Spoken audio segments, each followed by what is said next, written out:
Welcome to the Knowledge Project. I'm your host, Shane Parrish, editor and chief curator of the Farnham Street blog, a website with over 70,000 readers dedicated to mastering the best of what other people have already figured out.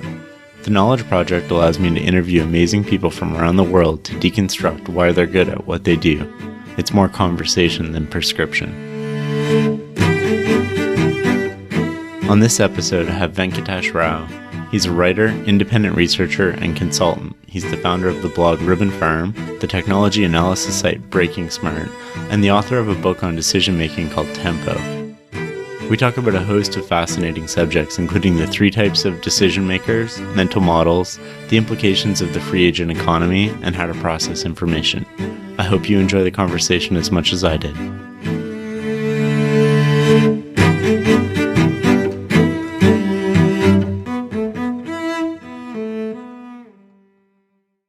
I want to talk about your book Tempo, which is on decision making to start with. And that's about the narrative we frame around decision making. Can you walk us through that a little bit? So Tempo was kind of an interesting project compared to a lot of my other writing projects, because I think it was the one thing I've done that was almost entirely for myself. So the work it's based on was things I did in grad school and my postdoc, and it was kind of unsatisfying to do that work and just have it published in the sort of academic literature without sort of exploring the parts of the work that really interested me, which is how does it apply to thinking? Like a lot of the things I learned along the way to applying the ideas in Tempo to things like command and control in military situations, that was the actual context where the work was done. It was unsatisfying because what I personally enjoyed the most from it was just a chance to sit and reflect and think about how we actually make decisions, how we frame questions, and so forth. So Tempo was an effort to capture that part, which was sort of not the sort of thing you'd publish in an academic journal, so I needed to put it out in some other form. So that's how I ended up writing it as a book. And I think it shows because it's not, it's very idiosyncratic. I didn't really bother to explore how other people thought of the same topics a great deal. I just sort of wrote down my own conclusions from that work. I thought it was. Does that make sense? Yeah, I thought it was fascinating. Can we dive into that a little bit? I mean, if you were to synthesize today the knowledge that you had learned, and that was the culmination of it, and how you apply it today, how would you do that? I would say that writing that down actually helped me move beyond it, because right after I wrote the book, some of the more interesting criticisms that I encountered actually helped me see what the book didn't cover well, and exploring that ended up being a very fruitful thing for me. So I'll just point out a couple of those things. One was the idea that there are a couple of major categories of decision-making styles, so to speak, and the book really is strongly focused on one of them. And I was sort of unaware of the sort of structure of the other approaches to decision-making that were equally big. So the big one that I've concluded in my mind is there's this approach to decision-making that you could say is based on not reasoning per se, but it's a very conceptual approach where you think in terms of, say, mental models. What frames am I looking through? What metaphors am I using? What is the sort of significance of my decisive actions versus my random actions? What narrative is sort of framing the unfolding of events? So that's an approach that's very natural to me. It's why I think I ended up becoming an engineer. It's also an approach that's very natural to you. Farnham Street, I think, explores that in a great deal of detail from a variety of different sources. So that's, I don't know what to call it, but let's call it sort of conceptual reasoning as a framework for decision making. And I would say maybe a third of humanity operates that way. It's their operating system for life. But the other 2/3 does not operate that way. And the two categories that I've realized that I'm very, very unlike are, one is what I would call ethical reasoners. And ethical reasoners very sincerely and honestly start with a very deep and intuitive sense of right and wrong. And these people, in my opinion, right and wrong, or in the sense of good and evil, not in the sense of true or false. So Right. these people who start with the framework of good and evil, not only do I not resonate with them, I often really struggle to understand why they're thinking the way they're thinking. And Hmm. invariably, when I disagree with people very strongly about something, it's usually the fact that they're starting from good and evil premises. And it's not as unsophisticated as we tend to think, that these are just, like not very sophisticated religious thinkers, for example. That's a subcategory of people who use ethical reasoning as a framework. But it's much broader and it can get much more sophisticated. So I think that's a big blind spot in my own thinking that I've only slowly become aware of and explored a lot more.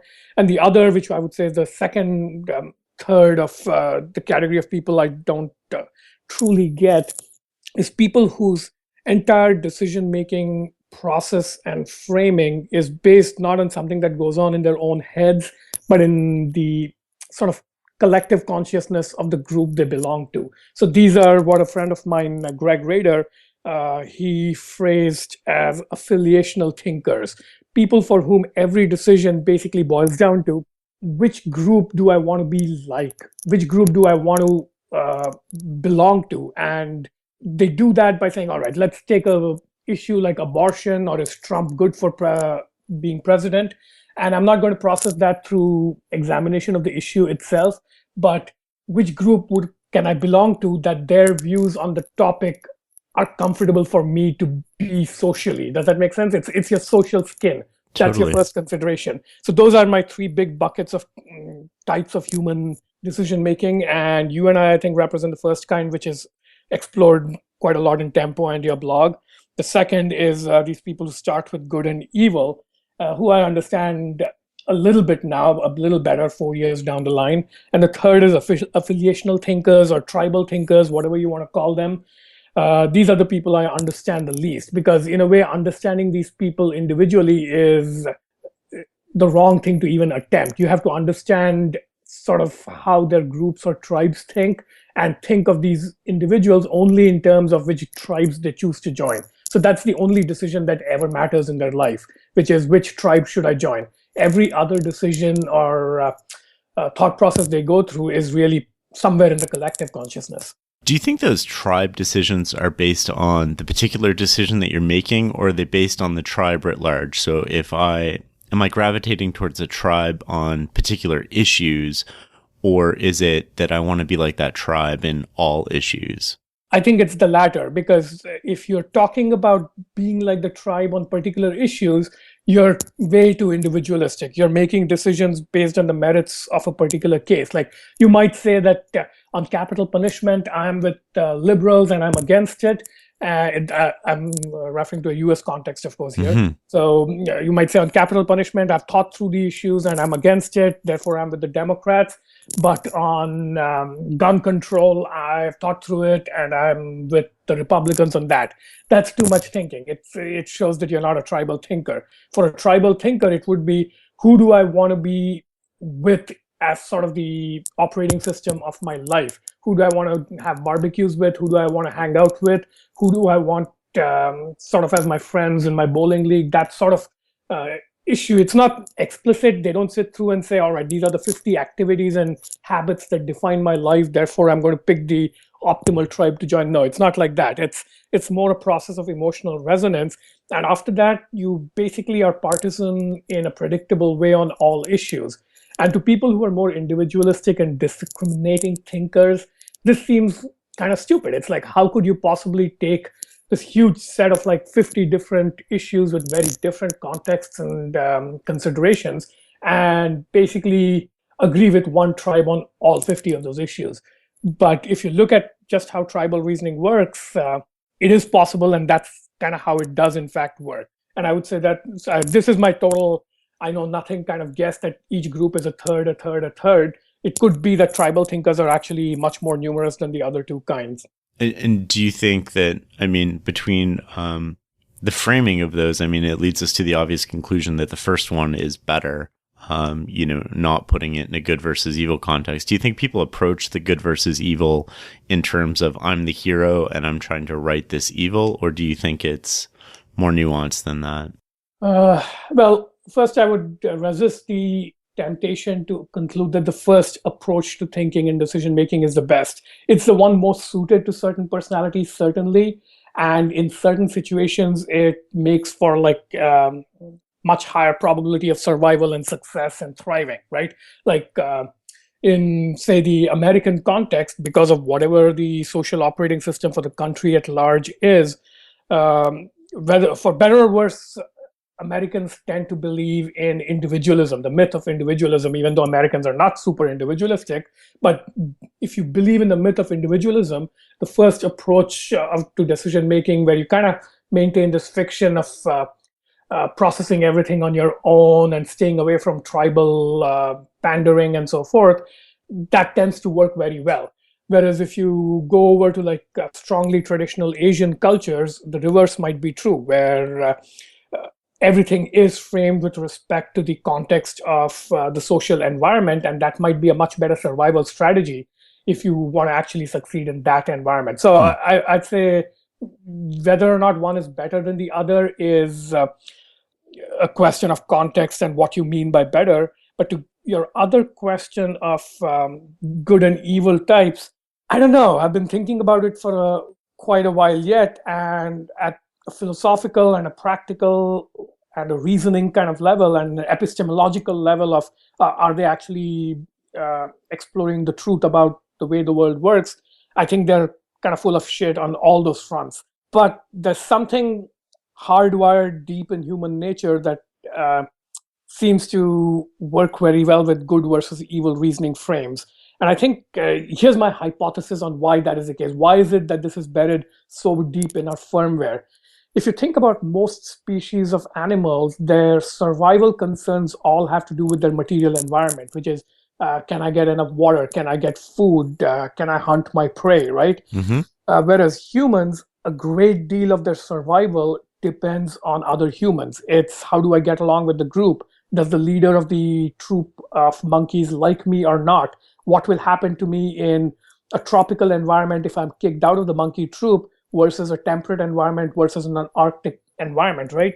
So 90% of our consequential survival behaviors as a human social species depends on things having to do with other people. Right. And good and evil, if you think about it, is a very, very good way of simplifying that whole area of decision making, where if you simply decide that a certain group is good and other groups are evil, everything else gets massively simplified. So that's how you get, I think, the abstract good and evil approach to thinking. It's a reified form of tribal affiliational thinking.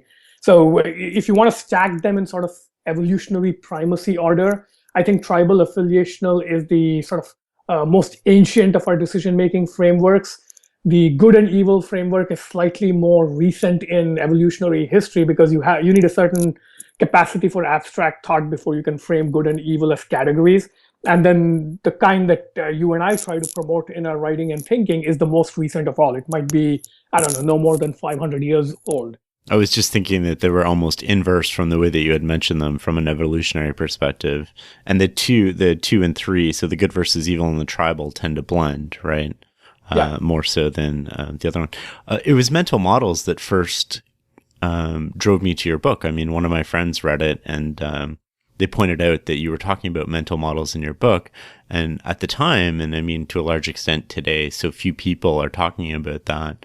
What's your definition of a mental model?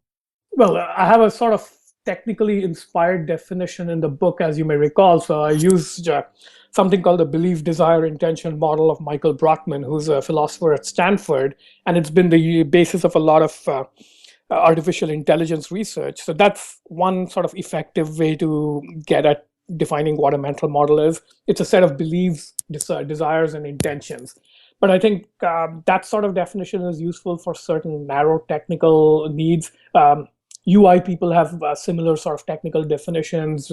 Politics people have similar definitions, like you've mentioned George Lakoff a couple of times in your writing, I think, and Lakoff has one based on conceptual metaphor. All these narrower technical definitions of mental models, they're useful for certain questions that are honestly a little, I don't know, too detailed and deep for a general mass audience. They're not interesting.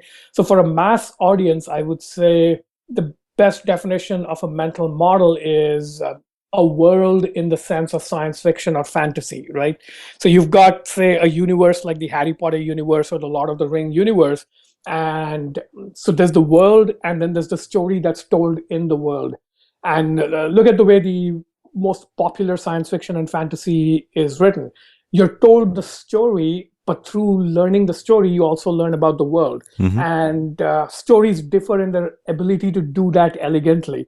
So Lord of the Rings is sort of has a poetic elegance to it in that you don't feel like you're learning about the world, but by the time you're done with the trilogy, you actually know a lot about it. Right. Whereas Harry Potter is a little bit more heavy-handed, where a lot of it is very clearly world building, and you kind of get the tedious sense of reading a geography book or being asked to memorize a list of countries. That's sort of explicitly learning a world in which a story is set. But if you look at the movie versions, you realize that in a way, J.K. Rowling is a product of her time, where she's not really the author of a book so much as a media property that she was at least at some level aware would turn into a movie, an online world, a game, and so forth, right? So it could be that she's just a product of our times, and they're two very different works. But that's basically my idea of what a mental model is. It's your sort of implicit understanding of what the world is, and it's very easy to see in the case of like fictional universes with a few rules that are different from our own. But this same thing is true for much more realistic worlds as well. So, like take the Law and Order franchise. You've got I don't know if it is popular around the world as much as it is here, but you've got this franchise of TV shows, Criminal Intent, Special Victims Unit, and so forth. And this sort of gives you a sense of an entire universe of police work and crime, and a sense of the world as a very dangerous place where you've got these Mm. brave defenders protecting you. And that's a mental model, right? So while you're watching Law and Order episodes, that mental model is active in your head, and it allows you to make sense of the stories you're being told very efficiently. So mental models allow you to very efficiently make sense of stories. And if you are not familiar with the mental model, then the author must build the mental model. And that's what happens with science fiction and fantasy. But the interesting thing is when you read, say, extremely foreign fiction, so fiction that's very alien to you in terms of mental models, the author may assume you understand the mental models, but you may not. So, for example, Japanese comic books, the couple of times I've tried to read them, they just feel so bizarre to me. They're sort of conventions for indicating, emotions and actions and so forth. They're just so unintuitive to me that the world kind of that should be in the background and implicit, and I should just be able to reference it like an operating system. It sort of becomes a little too visible for me to read the fiction seamlessly. So it's like I'm trying to run a Windows program on a Mac computer without realizing it. So I think that sort of is the best way to understand mental models for I don't know, people who don't need to deal with them in any technical way. So when they're presented to you in these ways, how do you go about validating that they are in fact the way that the world works? Or is it trying to hit on something almost at a subconscious level in us that elicits a recognition? I don't think really mental models are so much about how the world works as much as they're about internal consistency. So Mm. think of the world, the universe you live in, as an extraordinarily confusing place that's throwing huge amounts of information at you in like an extremely high bandwidth way. Um, I think I read somewhere, I think it was in Daniel Dennett's Consciousness Explained, where he actually looked at the raw information rate coming through your eyes alone, for example. So your pair of eyes, the retinas, the amount of like raw bitrate information they can take in across the frequency band in which eyes are sensitive. That's a certain like amount of raw information.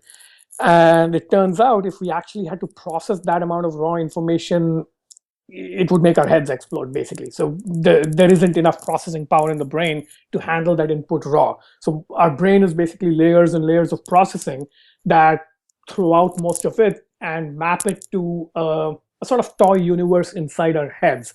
And it's this toy universe that we actually play with. And the only thing we ask of this toy universe inside our head is that it be much, much simpler than the world itself, and that it be internally consistent, which means if you close your eyes and shut off input and sort of wind up your mental universe and run some simulations in your head, things should not fall apart. They should be coherently put together so that you can say, close your eyes and analyze a decision like which university should I attend and what major should I pick. You're not processing that in the real world of information and bits about universities and majors and careers. You're processing that in a little toy universe in your head that's like a billion times simpler. So that's sort of the function of mental models: simplicity and coherence. And I think that's the only way they can work, because the real world is, there's just way too much information. And the best we can hope for is that our mental models don't become these perfect, idealized, leak-proof buckets inside which we live in, like, Taliban or religious fundamentalists, through which no reality data can leak at all. And if we sort of have slightly looser mental models and universes, there's a hope that reality can occasionally seep through the cracks of your perception and disturb your mind and cause disruptions, and then you learn. Okay, I want to come back to the information and information processing, but before we get to that, what role do you think that mental models play in decision making? I mean, to what extent do they play a role in that, in your categories, or just in terms of how we process, you and I, maybe in that type 1? Mm-hmm. My views have evolved a little bit on this since I wrote Tempo, and I would say the easiest way to understand what mental models do in our thinking is they act like the blinders they put on horses. You've seen those things, right? Little side blinders that prevent the horse from looking on the sides and getting distracted. So your mental model's job is basically to blind you. It's to blind you to 99.99999% of all the pertinent reality data that could possibly be salient to a decision, so that you're paying attention to an extremely narrow stream of information. That's the purpose of mental models, to blind you. That's awesome. I like the way of thinking of that. And then the problem is, if the world is shifted or changed, then you're blind to that change, right? Exactly. And you have to hope that that change happens to leak through one of the cracks you've left open. So does that go to information processing when you think about it, and how we filter and how we process? How do you leave those cracks open in your life? I'll give you a short answer and a long one. The short answer is basically mindfulness, just paying attention to the world itself, which is shut down the inner dialogue and, well, look at the world. Look outside your window. Right now, there's a magnolia tree that's about to flower outside my window where I'm sitting here. So the real world is actually, this might sound like stating the obvious, but it actually needs to be stated, and people need to repeat this to themselves frequently, that there is in fact a real world out there that you can stop and pause and actually take a look at. It's not all abstract categories inside your head. There's anytime you just pay attention to what your eyes are seeing or your ears are hearing, that's how you sort of make sure the cracks stay open. So that's the short answer, and I know it wasn't super short. The longer answer, which is sort of perhaps more helpful, has to do with something that took me a long time to realize, which is a lot of people think that creative and imaginative thinking has to do with connecting ideas from different domains. That's the function of, for example, metaphor. That's the function of certain types of creative pattern recognition in academic research, where people say, oh, I'm going to take this idea I learned in mathematics and combine it with this other idea I learned from art history, and I'm going to come up with this new way of doing mathematical art, right? So a lot of people fall in love with that idea of forming connections as the foundation of thinking. The kind of combinatory play, right? Yeah. And I think that actually is a very dangerous process. That's how mental models sort of snowball in complexity and connectedness and increasing in their ability to blind you. Because if you close your eyes, let's take this hypothetical person who spends 15 years in college and grad school becoming like the world's most erudite academic. They've read all the books, they've watched all the movies, they've viewed all the paintings and read all the criticism about everything. So their head is completely full of information from mediated sources, so to speak, not direct reality data of looking at the world itself, but lots of these processed, it's like processed food for the brain. So this hypothetical person closes their eyes at age 30, say, and their head is full of like 15 years of such data, and then they live their life without any more data. Now, I think two things could happen to such a person. One is that information in their head that's already there, it can erode or depreciate like a bank account. It can start to lose value. But the other thing that can happen is it can get more and more interconnected internally. That's what happens when you close your eyes to reality data. Information that's already inside your head has a tendency to sort of get wired up in more and more complex ways. And people love that. It's an addictive process. It's like, oh, this idea from the Bible is actually very similar to quantum mechanics, and therefore quantum mechanics was predicted by the Bible. That sort of process sort of snowballs, and your head becomes full of this richly interconnected web of ideas. But the basis for the interconnection is blindness. I mean, it's not supported by more reality data. It's if there's like three objects and you've tried to connect them up, there's three different ways to do it. If there's four objects in your head, there's six different ways to connect them up. It's almost a brute force kind of approach to. But the sort of cautionary tale here is if you don't have constant reality data coming into your mental model, you'll make all possible connections, and they won't actually contain any information. They'll just be connections. They'll just be patterns that sort of become evident like in math. And this person who is just a head full of information and it being wired up creates a set of mental models in their heads that becomes increasingly leak-proof over time. So it becomes leak-proof by becoming more interconnected internally. You have an explanation for any possible thing you can think of. Any way your thoughts and decisions turn, there's like some set of connections and ideas that sort of frames that decision for you and makes it. But the actual value of the information is depreciating slowly, like a bank account that's sort of divorced from the reality of the outside world. So it's almost like there's the equivalent of a financial bubble going on inside your head. So that's what a mental model that's divorced from reality data is. It's a financial bubble inside your head where valuations are going weirdly and internal dynamics are overwhelming connection with the real economy.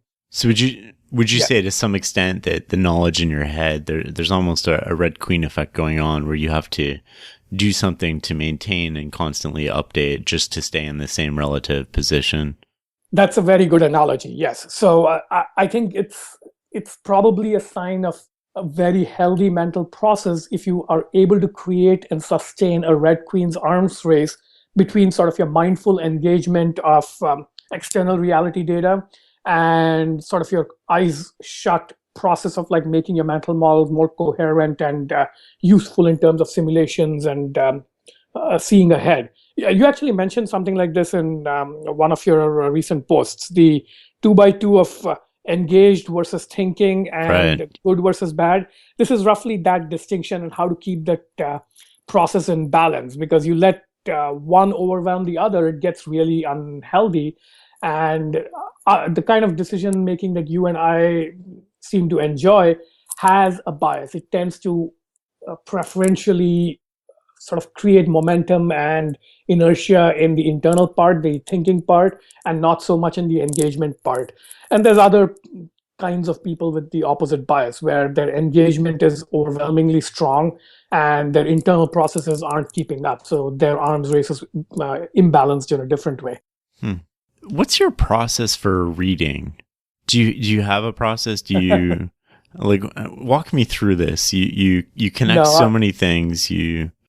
I don't really have a process. If I'm working on a particular well-defined project, like right now I'm working on Breaking Smart, the second season work, then there's a set of books that obviously I have to sort of get through and read and process. So that's somewhat like academic work where you have to do a literature survey and understand what some people call the idea maze of a domain.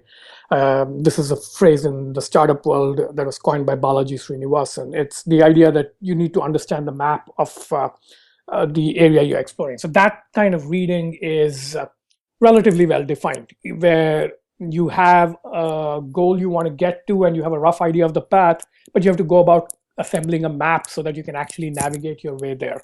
So that's one kind of reading, and I think traditional education teaches that kind of reading very well.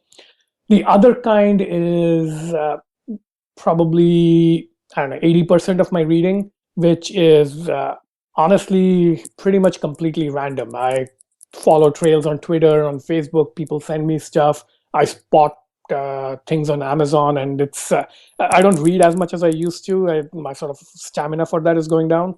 But this process is, yeah, pretty much random. But that isn't to say that the effect of the process is random. The effect of the process is this is how you discover new stuff. Like connecting back to our earlier conversation about blindness and so forth, exploratory reading is what creates cracks in your sort of secure mental Right. models and allows you to see new things. There's a serendipitous aspect to it. So when you're reading, are you taking notes? Are you highlighting? I mean, what is that? What does that nuts and bolts kind of look like for you?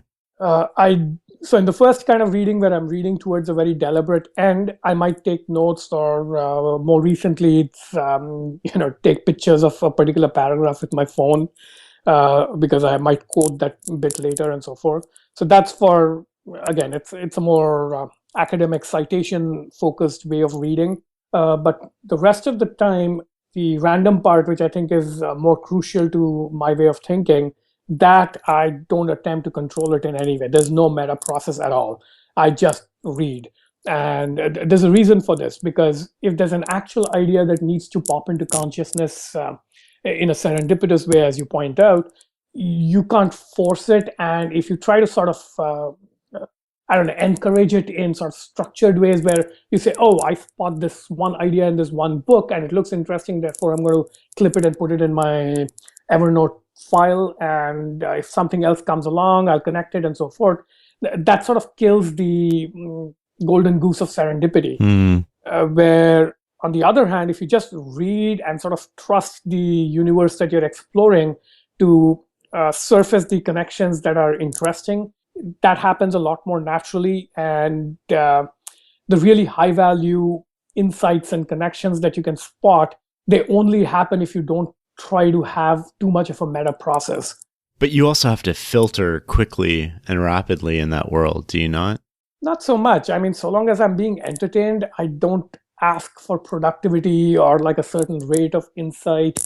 So to me, it's actually the very natural heuristic that I used to practice as a kid, which is just continue reading if something is interesting and keeping engaging my interest. Where it's it's important not to overthink this stuff, where you get so obsessed with the productivity of your reading that you're not able to enjoy it, because enjoyment is actually not a nice to have peripheral feature of the process of reading. Right. Enjoyment is actually an important part of how you do the filtering that you're talking about, which is if you are enjoying it, continue reading. If you don't enjoy it, set it aside.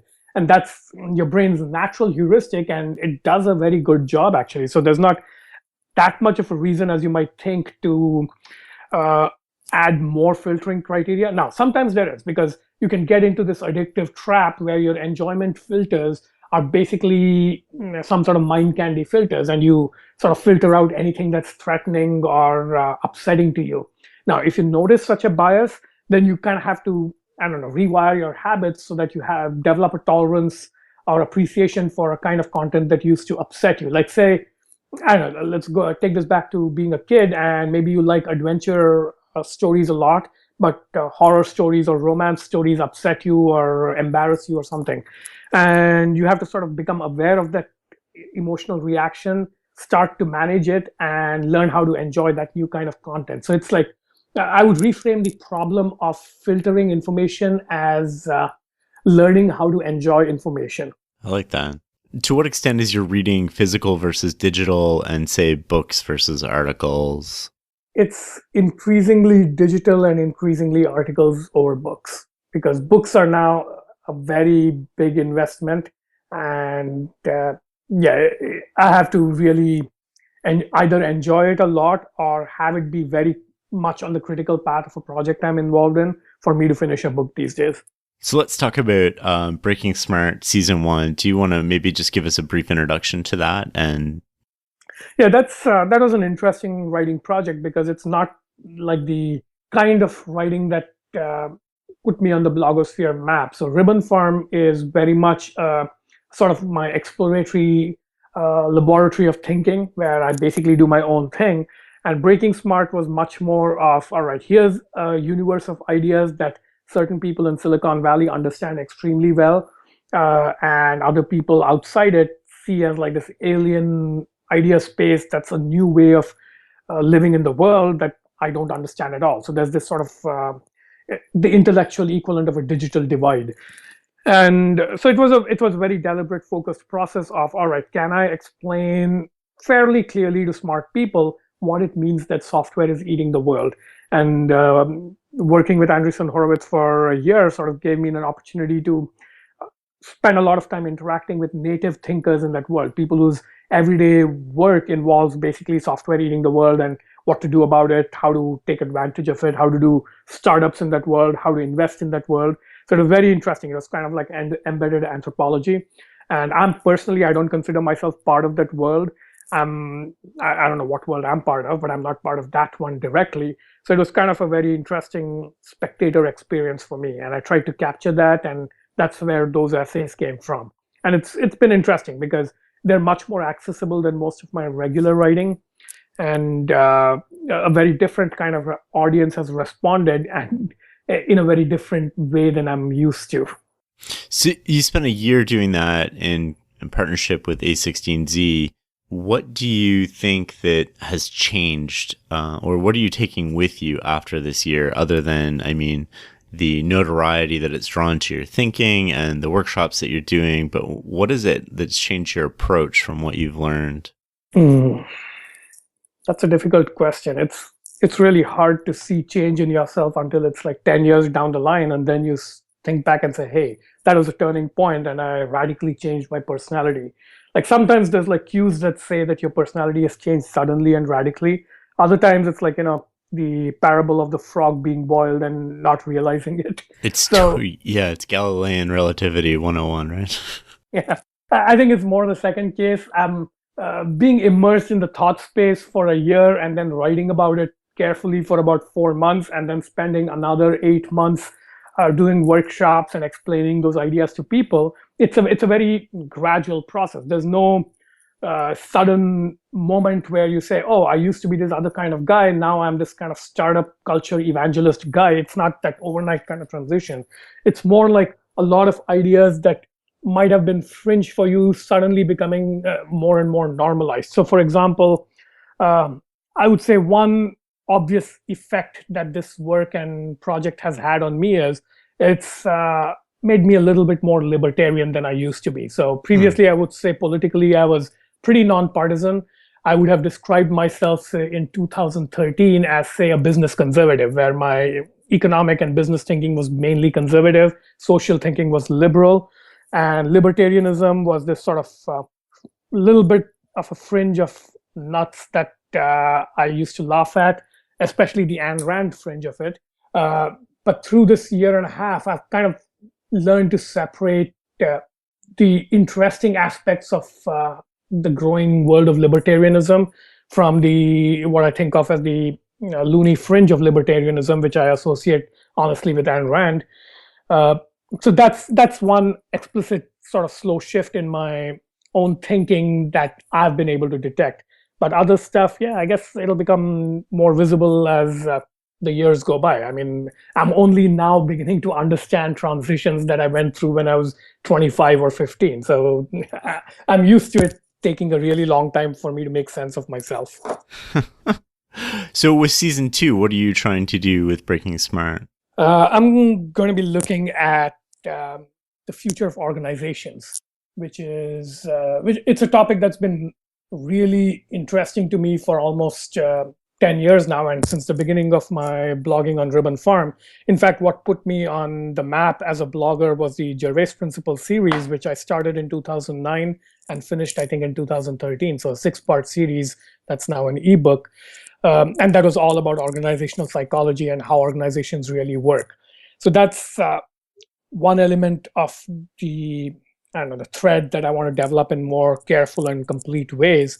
The other motivation, of course, is that there's things happening in the environment now that are causing a big change in, how do I put it, the operating system of how organizations are conceived and grown and run and operationalized. And you've got everything from the extreme fringe of smart contracts on cryptocurrency blockchains, where there is no organization per se, but everybody has this sort of digitally mediated peer-to-peer relationship with everybody else that they're economically engaged with. So it's like the smart network of contracts that's doing economic work, to the other extreme where you might have like a really ancient organization like the Catholic Church, which might adopt digital realities in a very sort of measured and slow way, and it's probably not going to go away because it's not becoming a blockchain based organization or something. And most of the world is somewhere in between those two extremes.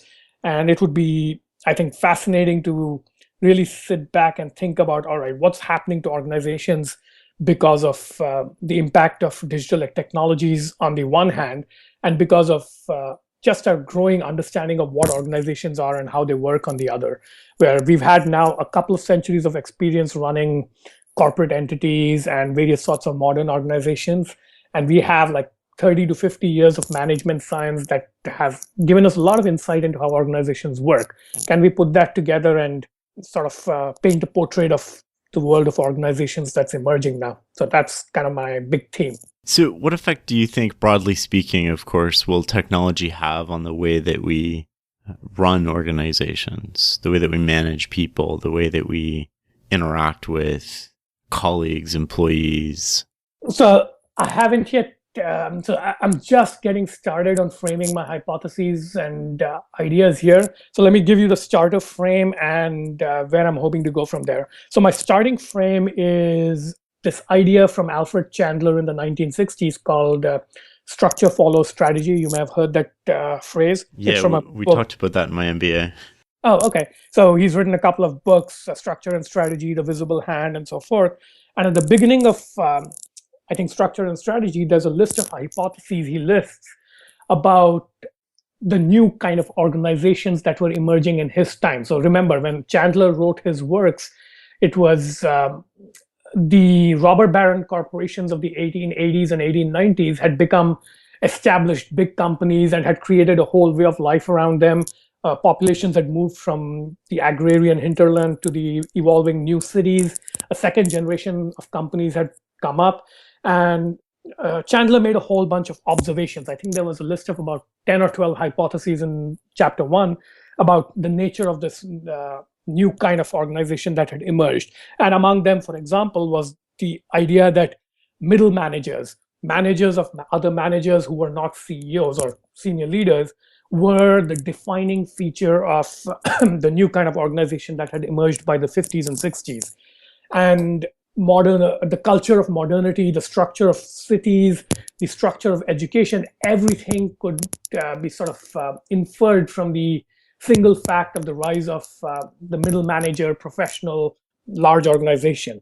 And that's, of course, being reversed today. That's the layer of the working world, at least, that's increasingly being automated.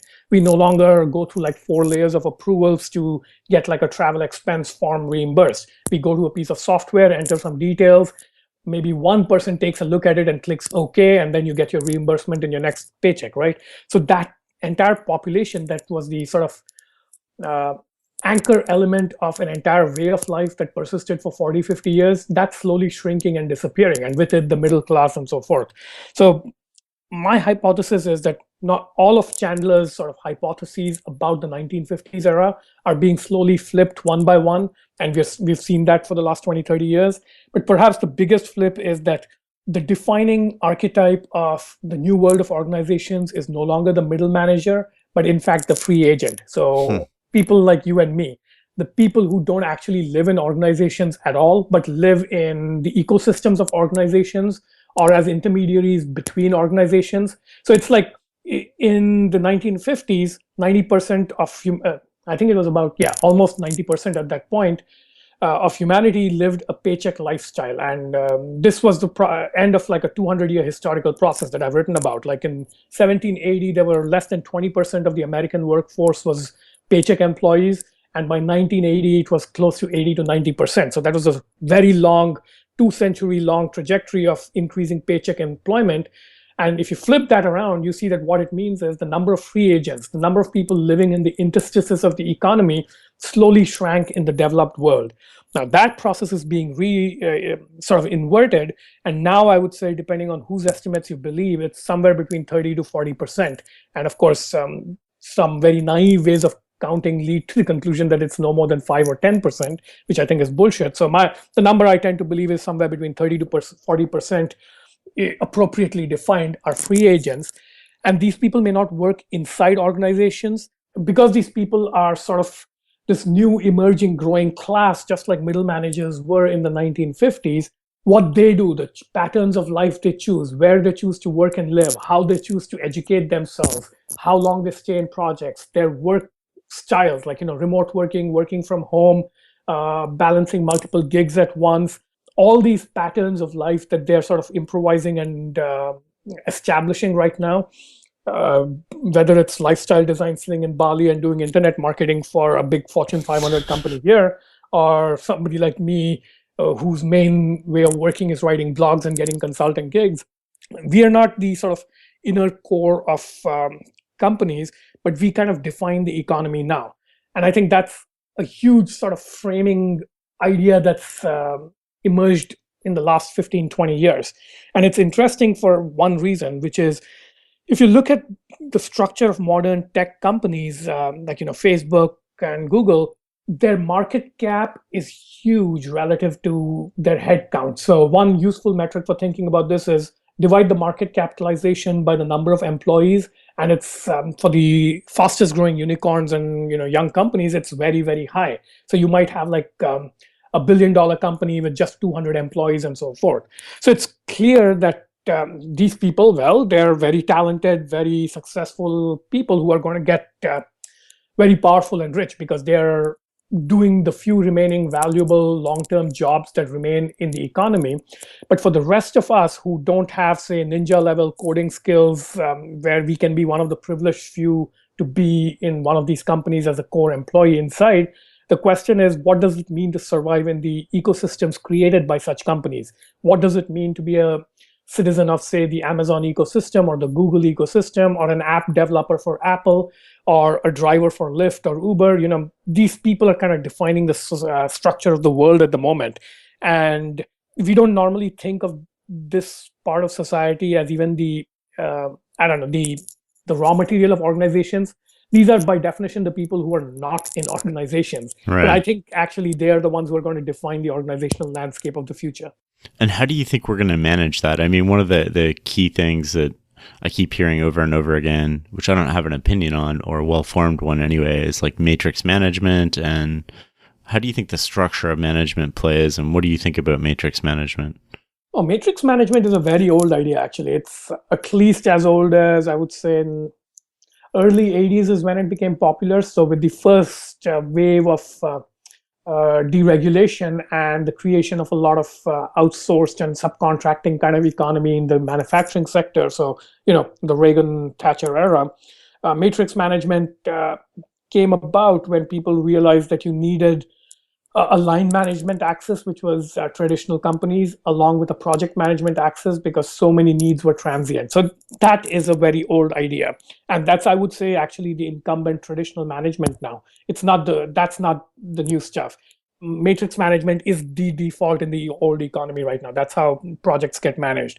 What is new is managing projects through multiple circles of contingent labor. So think of a typical project. So no good successful project in a software-eaten world can be really, really big. At most, you might have, let's talk about the software project as sort of a prototype, because that's a new kind of core work. You might have, say, an overall extended team of, say, 150 building a product. Mm-hmm. And you might have a structure where the core team of employees with stock options and careers and the ability to buy houses and all these, super talented people who've kind of gotten the golden ticket. That might be a core group of 15 to 20 inside the company. Then you might have another ring of like longer term contract workers of say 15 to 30 who are doing less critical tasks. Then you've got like another layer of small boutique firms handling things like, social media marketing, doing a little bit of focus group research, things like that. Then you've got another big layer of, say, a developer community that's beta testing, and you're trying to woo them to use your technology. Beyond that, you might have a much broader ring of, say, 100 people who are really not even part of your producer team. They're part of your like early adopter consumer team, but because they're like power users who understand your technology well and may do a little bit of hacking, they're the ones who are going to discover the use cases that will actually work and establish a product. So think of the outermost ring as sort of the prosumers, the people who are partly producing in addition to consuming in return for things like discounts, and the very core being like the best compensated people who have a chance of becoming stock option millionaires or something. That's the structure of a team that makes something happen in today's economy. It's not matrix management or any of these old ideas. It's this, I don't know, tribe of say 150 people with various levels of belonging in a fuzzy set that makes something big happen. So as you were saying that, and let's make the assumption that we should pay people based on the value they bring to the table, how do we compensate people in a system like that, in a system where you might be part of a team that creates a $300 billion product, but your role in that team and your value and your contribution versus somebody else's value and contribution in there? How do you think about that? I don't think there's a single universal answer. It's a very sort of contentious debate right now, and people are sort of exploring different answers. So it's useful to think not at the general principle level, but at the example level. So the two examples I think that are driving the conversation forward the most are Kickstarter and the rideshare economy. So Kickstarter, if you think about it, the early group of backers that gets a project off the ground, they're actually not just paying with their money to support a project, they're paying with their intelligence. They're doing work. They're reviewing like lots and lots of projects that they might be scanning on Kickstarter and sort of making reasoned decisions about, hey, this is an interesting new innovation that deserves support. Now, they might be using any of the three decision-making processes we thought about before. They might be, conceptual thinkers, they might be good versus evil thinkers, or they might be, I need to be part of this tribe that makes this happen kind of thinkers.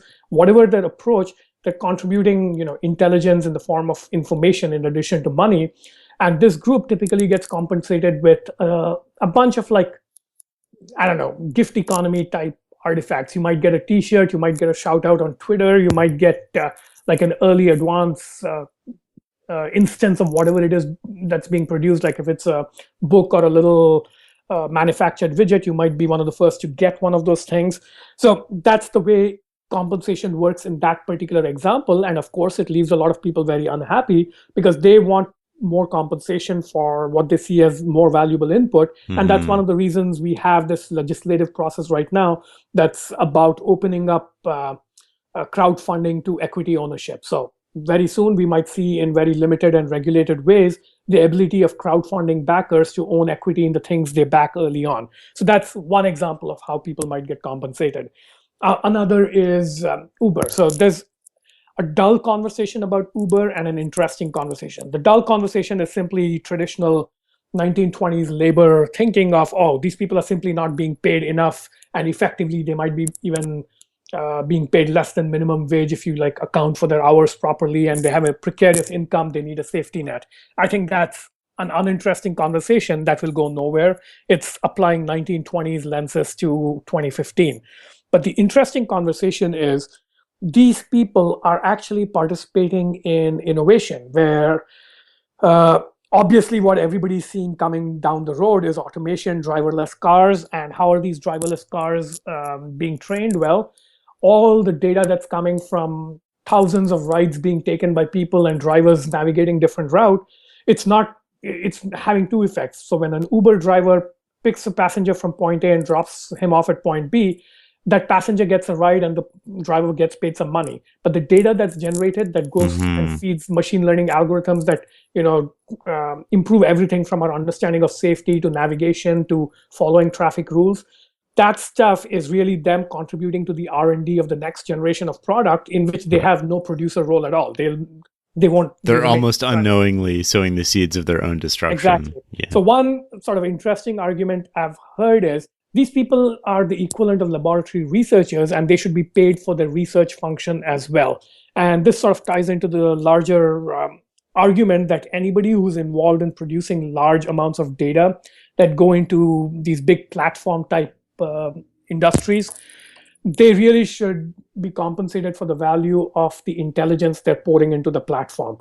And this is why people, of course, are talking a lot about data monopolies and the new algorithmic monopolies, because that's what these companies are doing. They're generating a huge amount of data through their operations that is feeding the next generation of machine learning based technology and automation. And they're in a position to, of course, reap the benefits of that. And to some people, it seems fair that the people involved in generating the data should be compensated for it. And you're seeing limited versions of that, where you can now buy a little device that you plug into your car that your insurance company will use to give you lower premiums. So you'll get a discount on your premiums based on like transmitting In data back to exchange them. for your information. Yeah. So the beginnings of such an information for money economy are starting to emerge, but it's going to take hundreds of examples, probably a dozen or more court cases and lots of regulation before we sort of figure this thing out. Isn't Google kind of an example of that? Like I go on for searching, I'm not paying for it. Mhm. They're providing me a service and I'm giving them information that they can then use to sell. Yeah, definitely. It's a case of that.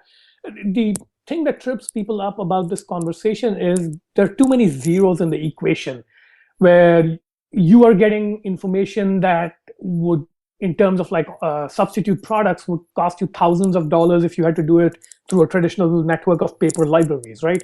Like I can just type in a search term and get an answer I want. And if I didn't have Google, I'd have to go to my local library, look for the reference there, uh, go through the interlibrary loan system to get a book if they don't have it. It would be instead of 15 minutes of work processing search results, I would do 20 hours of work. So the value to me is 20 hours of my own time. But it's clearly ridiculous to value things that way, because the economy is not a closed system where you can value things value the cost of a substitute sort of in a vacuum. So because a lot of these things, when you actually let the market decide what the cost is so close to zero that we round it down to zero. That makes it very hard to actually do meaningful computations here. Right. And that's one of the things that people think cryptocurrencies might be helpful there, where it becomes possible to meter even the tiniest of cash flows, where each individual transaction might be worth like a fraction of a penny. But if you put on enough automated circuitry in all your transactions, it might build up to something more meaningful. So that's a vision that some people have. What do you think the future holds that no one's talking about? If I knew that, I'd be out there making money off it, wouldn't I? Any guesses? No, I don't play that game. This is something that that's almost become, I don't know, a philosophy of mine, where I say this in Breaking Smart, where I say I'm not going to attempt to predict the what and when of the future. I'm only going to try and predict the how of the future. What ways of working are going to be more effective in the future as opposed to in the present? Because the moment you get sucked into this game of trying to predict what's in the future, and you're not doing it in a systematic way, like being part of a hedge fund that's doing very recent, calculated bets on your predictions, it sort of sucks you into a sort of utopianism of the new. And I talk about this in Breaking Smart as well, where you get attached to a particular vision, where you say, oh, the thing that's going to happen and must happen is flying cars with bio-nanotech circuitry. And then that doesn't happen. And then you go through some pathological thought process of mourning for that lost utopia. A lot of people are going through that right now, where they're upset that we didn't get our 1950s flying cars. So that's the reason I don't play the game of trying to predict the future. Okay, so a different version of a similar kind of question is, what do you think that people are focusing on today that's a waste of time? That's a dangerous question because the moment you answer 10 years later, it turns out to have been a very productive thing to have been doing.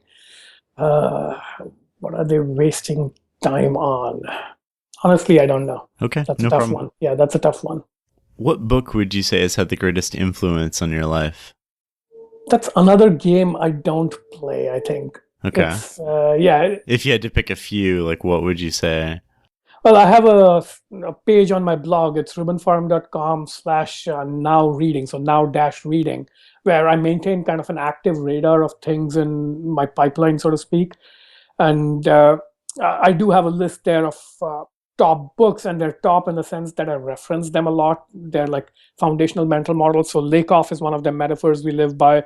We've got Gareth Morgan's Images of Organization, James Carr's Finite and Infinite Games. So there's a bunch of books that I reference a lot and are sort of bread and butter frameworks that I use a lot. But I wouldn't say that they are the books that have influenced me the most, because that's actually a question that's kind of problematic, because influence is a very hard quantity to measure, where you might say that when you were going through like a very angsty teen crisis at the age of 17 and you read The Little Prince or Catcher in the Rye, and that totally, I don't know, saved your sanity back when you were 17 and kicked your life on a 90-degree different course.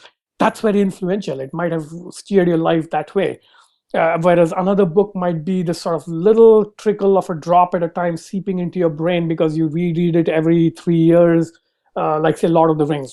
Mm, For a lot of people, Lord of the Rings is something that they reread every 3 years. I'm not one of them, but there's a lot of people who do that. So there's that kind of book. So for me, an example of both kinds would be uh, Catch 22 is a book that I read as a teenager and I've never read since. hmm And that was kind of a sharp turn influence. I don't know what influence it's had on my life, but it has had an influence. Whereas Douglas Adams' Hitchhiker's Guide to the Galaxy mm. is more of the trickle influence, where I definitely reread it every 3 years or so. And each time I unpack a new layer of sort of philosophical cleverness and humor in the book, and it sort of, I don't know, reshapes my thinking all over again. So there's that kind of influence. And then there's other stuff like, I mean, school is underrated. The things we learn in school, like I spent 2 years in high school becoming very good at solving trigonometry and calculus problems, and that sort of really shaped and forged my brain. And these are not books that you would typically put on a list of the sort you're suggesting, where the books would be, let me try and see if I can even remember. There's a series of books by a British mathematician called S.L. Loney, and these are books written in the 30s, and all they are is huge books of trigonometric identities that you Hmm. sit and solve, like several hundred problems. And this is like, mental weight training. And I worked through like several such books. Another is a book by a Soviet scientist called Irodov, I.E. Irodov, Irodov. It's an obscure little book of math and physics problems that was very popular in Soviet Russia and was very popular in India when I was, studying for exams to get into university. And Irodov is a book that has been massively influential on my thinking, because I spent 2 years of my life, probably some Mm. of my smartest years, hours and hours a day, simply sitting and solving calculus and physics problems from the book and beating my head against the wall with that book. And that's obviously been a huge influence. But I barely ever think of it. I don't have a copy now. I don't go back and reference it. It comes up maybe in conversation once every 10 years, where I might be reminiscing with an old friend and we say, oh, remember when we beat our heads against that difficult book? So influence is a very hard thing to quantify. And I think what we end up doing when we talk about influential books is almost a social signaling game, where you're trying to like advertise the identity you most want to inhabit right now to others. So right now, I might be thinking of myself as, I don't know, a mid-career blogger slash management consultant, and I want to come across as, say, wise and somebody who has everything together. And then I might, list 3 books that sort of reflect that perception I want to project. And that would be kind of a bad faith exercise in hypocrisy, which is why I don't like this question of what books have influenced you, because influence is, like we discussed, a very complicated phenomenon. Are there any other books that you've reread that you want to mention? Books that I've reread, Douglas Adams is probably the most consistent kind of rereading.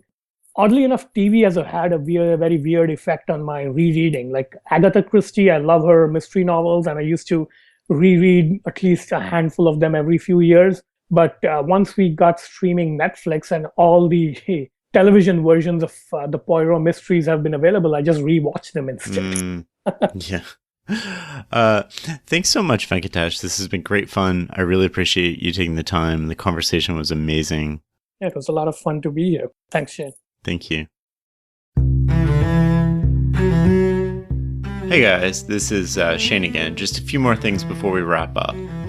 You can find show notes at farnamstreetblog.com/podcast. That's FARNAMSTREETBLOG.com/podcast. You can also find information there on how to get a transcript. And if you'd like to receive a weekly email from me filled with all sorts of brain food, go to farnamstreetblog.com/newsletter. This is all the good stuff I've found on the web that week that I've read and shared with close friends, books I'm reading, and so much more. Thank you for listening.